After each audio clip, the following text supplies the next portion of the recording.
Good morning. This tip is about how to pitch a research project. That's not very easy for anyone. Nobody knows what the committee is going to decide. So there are some things that I can tell you should know before you start. So the most important thing that you should know and consider is that committee members are human beings. They have their biases, they have their beliefs. Everything is made by every funding agency to make sure that people don't just follow their own biases. But this is going to happen. So sometimes if somebody is from a field and they believe that this is more successful, more important, etc., that will happen. So it doesn't really, if you get a rejection, this doesn't really mean that the project is a bad one. Sometimes you can just get rejected because of bias. Sometimes you can just get rejected because of lack of funds. There are fewer and fewer projects funded these days because there's just little money. Less and less money. Governments are restricting the budgets. So sometimes the projects are all equally good and the committee has to make a choice. And perhaps they make a choice based on discipline.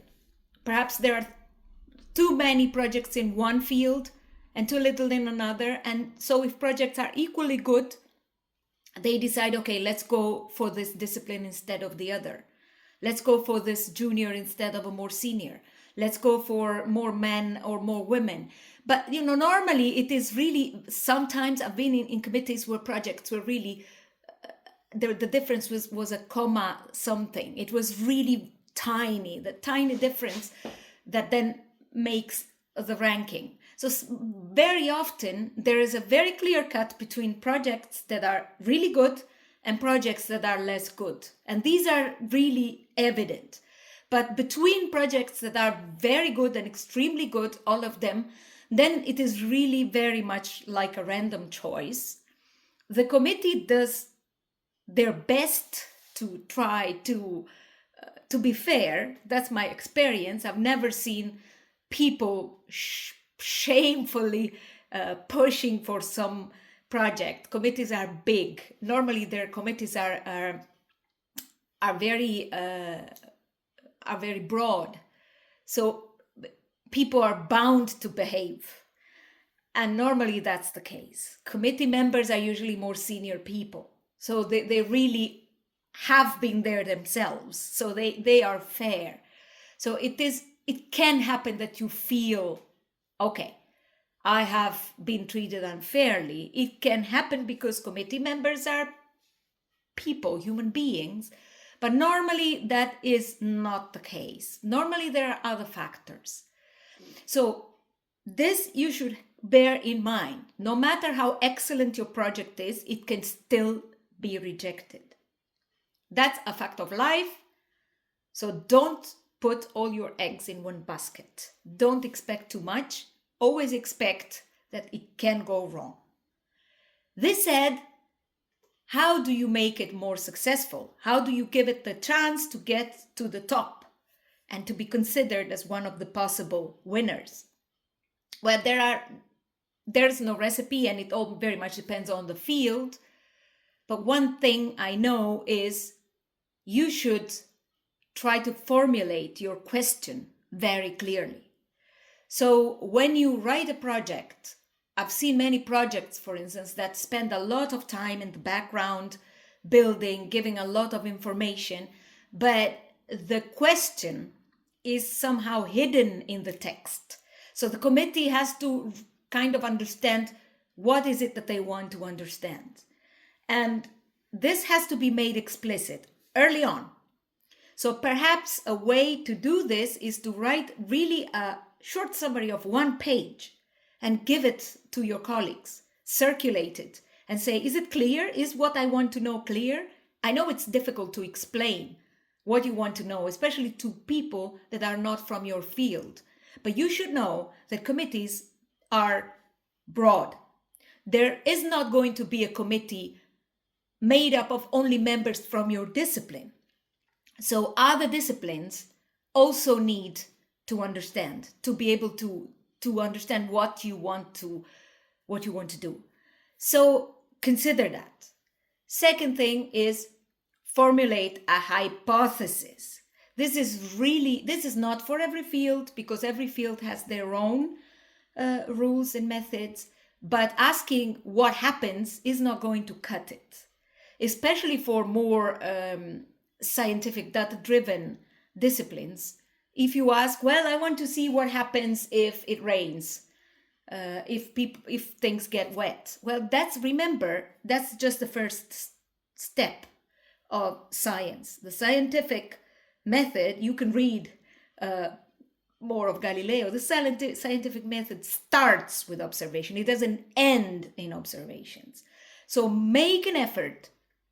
Try to formulate a hypothesis. Try to say, if that's not possible, what you expect, what you think will happen if, and what you expect to find, and what is going to happen in case you find this, how you're going to test this. So you're going to say, well, I expect, I don't know, the trees to get wet if it rains. How are you going to check it? How are you going to make sure that your hypothesis is checked properly?